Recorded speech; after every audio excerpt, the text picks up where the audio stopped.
Earth Day came and went, and in its wake, a growing panic over the state of our environment. You may be among those who have wondered what you personally can do to lessen your carbon footprint or cut back on toxic emissions. What does that stuff even mean? Everyone knows you should reduce and reuse and recycle, but while cutting back on purchases and remembering to bring your reusable tote bag is fairly straightforward, recycling is a bit trickier. What goes in which bin? Plastic is bad for the environment, right? So it goes in the garbage. No, you can recycle some plastics. How do you know which ones?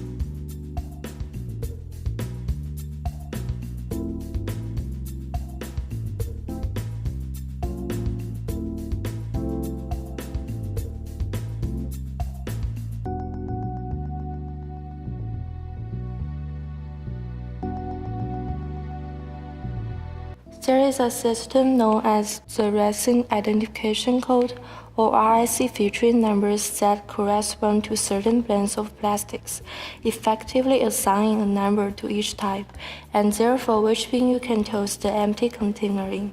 The system was created specifically to make it easy for recycling facilities to sort various items, as just like other materials, plastic have to be separated to be properly recycled and remade into new items. Without a code to go by, different plastics would end up mixed and the creation of the new items wouldn't be possible. So what are these numbers and what do they mean? Here's a recycling enthusiast to tell you a little more. Basically, there's 1, 2, 3, 4, 5, 6, and there's 7 O and 7 PLA, which is kind of confusing, but we'll get to that in a minute. 1s and 2s, bottles like this. It's probably easier to see on the ketchup bottle. And it's a 1 and it says PETE underneath it, because that stands for polyphthalate terephthalate. Polyphthalate terephthalate.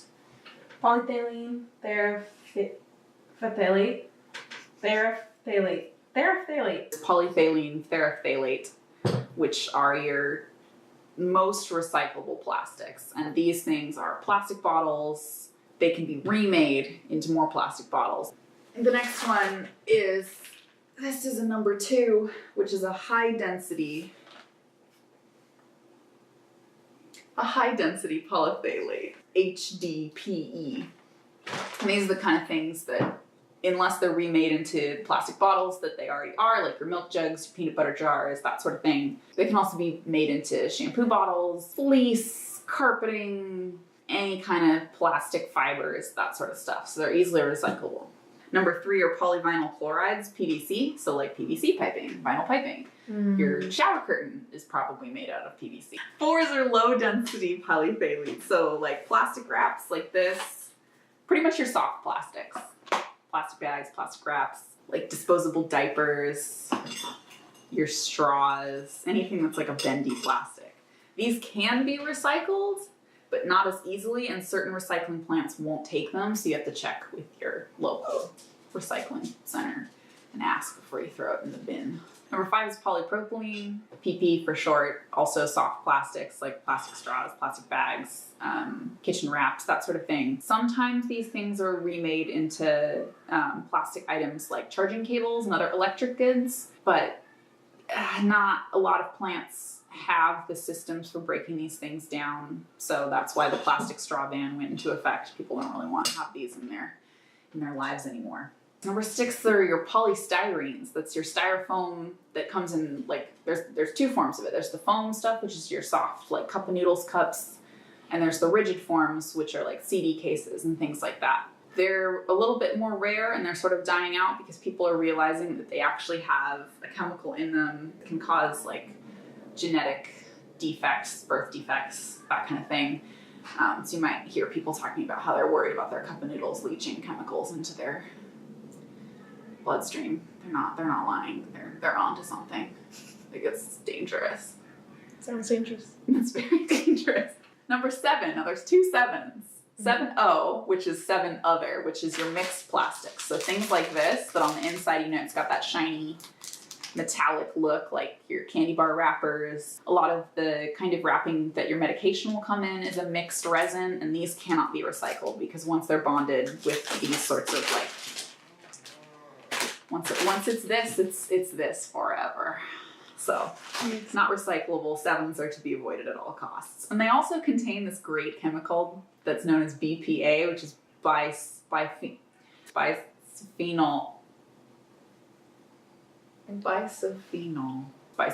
A, which has been linked to causing cancer. Oof. Yeah, you really don't want any of that in your life, Yeah. especially not your food. All right. 7 PLA though, this is where it gets confusing. This right here, you can see the little 7 PLA on the bottom. This is labeled greenware because it's biodegradable. Now, biodegradable things, depending on your recycling center, you can put in the compost bin, but it's best to ask them first because some recycling centers don't have the proper machinery it takes to compost these items because they are plastics. They're just biodegradable plastics. Now, biodegradable sounds really great and all that, but there's a really big difference between biodegradable and compostable. Things that are biodegradable can break down over time, and they break down in what's a reasonable amount of time, meaning less than the 1,000 years or so that it'll take for like a mixed plastic to break down. However, they only break down in certain conditions, which is why the plants will need certain machinery for it. When something's compostable, it's like a paper. It's going to break down within 90 days on its own, and it's not going to leach any toxins into the earth. So a lot of companies are opting to make their products out of biodegradable plastics because it's a good selling point. You think, ooh, biodegradable, it's going to help the planet. It's got the word bio in it. But unfortunately, they're really not that great, and they can leach toxins into the environment. And if you don't have a plant that's going to be able to break those down, it's just hanging around the landfill like every other piece of plastic. And biodegradable doesn't have a legal definition, so it's really easy for companies to slap a little green leaf logo and biodegradable on their products and not really worry about it. Do some Googling, call your local recycling center and ask about their policies of what can go in which bin. Opt for things that are compostable over biodegradable, and then opt for things that are completely recyclable over things that are only kind of recyclable. They're finding out now if the plastic is something like a high density polyethylene that's made into a fabric of any kind. When those go into the washing machine, they're leaching what they call microplastics, which are dirtying the oceans and can't be cleaned up as easily as something like this floating through the waves can. So when you go shopping, like, pay attention to what you're putting in your cart. Like, this might be really convenient, and that's great, but do you really need to buy the single serve one? You reuse things on your own terms. If you're gonna buy something, when I go to the store to buy like a drink, I might not buy something with this thin of a neck, would buy something with a wider neck so that I can use it for paintbrush cleaning. It's just thinking about what can I personally reuse this item for later. Well, that was educational. In short, plastic containers labeled 1 or 2 are the most recyclable and picked up by many curbside programs. The rest may differ from place to place, so check with your local recycling company or pay close attention to the information provided by signs on or above the corresponding bins and recycle properly. It may not seem like much, but every plastic bottle tossed in the right bin is one less bottle floating in the ocean or littering a curbside. So maybe you can't go #waste-free right now, but you can generate less waste by learning a little about the right way to take care of the waste you do have. Just like with everything else in our busy, crazy lives, a little knowledge goes a long way.